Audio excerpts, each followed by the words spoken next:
ഞാൻ വീട്ടിലേക്ക് വരുന്നതുകൊണ്ട് തലേന്നേ പോയി കിലോയ്ക്ക് 750 രൂപ കൊടുത്ത് അച്ഛൻ മേടിച്ചിട്ട് വന്ന ഞണ്ടാട്ടോ ഈ കാണുന്നത്.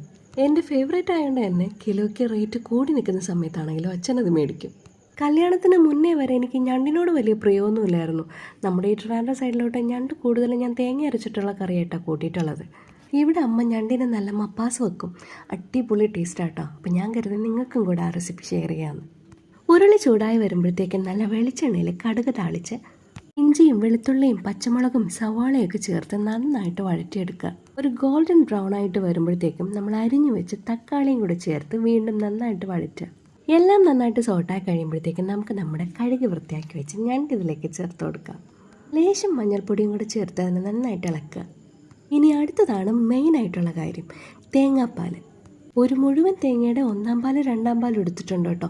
ഇതിൻ്റെ ഹൈലൈറ്റ് തന്നെ ഈ തേങ്ങാപ്പാൽ കിടന്ന് വേവുന്നതാണ്. അതൊരു സൈഡിൽ വെന്ത് വരുമ്പോഴത്തേക്കും അമ്മ ഇവിടെ മസാല ചൂടാക്കാനുള്ളതെല്ലാം സെറ്റ് ചെയ്തു. മസാലയ്ക്ക് അങ്ങനെ കൃത്യമായിട്ട് അളവൊന്നും ഞാൻ പറയുന്നില്ല. അവരവരുടെ എരിവിനനുസരിച്ചിട്ടുള്ള മുളക് പൊടിയും അതിനേക്കാളും കുറച്ച് മല്ലിപ്പൊടിയും ലേശം മഞ്ഞൾപ്പൊടിയും കൂടെ എടുത്ത് പാനിൽ നന്നായിട്ടൊന്ന് ചൂടാക്കിയെടുക്കുക. അത് ഡയറക്റ്റ് നമുക്ക് തിളച്ചുകൊണ്ടിരിക്കുന്ന നമ്മുടെ ഞണ്ടിലേക്ക് ആഡ് ചെയ്യാം. പിന്നെ തീ ഓഫ് ചെയ്ത ശേഷം പാനിലേക്ക് 1 സ്പൂൺ കുരുമുളക് പൊടിയും കൂടെ ചൂടാക്കി ഇതിലേക്ക് ചേർത്ത് നന്നായിട്ട് തിളച്ച് കഴിയുമ്പോൾ കുറച്ച് ഗരം മസാലയും കൂടെ ആഡ് ചെയ്ത് കഴിയുമ്പോഴത്തേക്കും നമ്മുടെ ഞണ്ട് മപ്പാസ് റെഡി. തേങ്ങാപ്പാൽ കിടന്ന് വേവുന്നതുകൊണ്ട് തന്നെ അതിന് ഭയങ്കര ടേസ്റ്റാട്ടോ. അപ്പോൾ എൻ്റെ ഫേവറേറ്റായ തുളസിയമ്മ ഉണ്ടാക്കുന്ന സ്പെഷ്യൽ ഞണ്ട് മപ്പാസിൻ്റെ റെസിപ്പി നിങ്ങളും ട്രൈ ചെയ്ത് നോക്കൂ.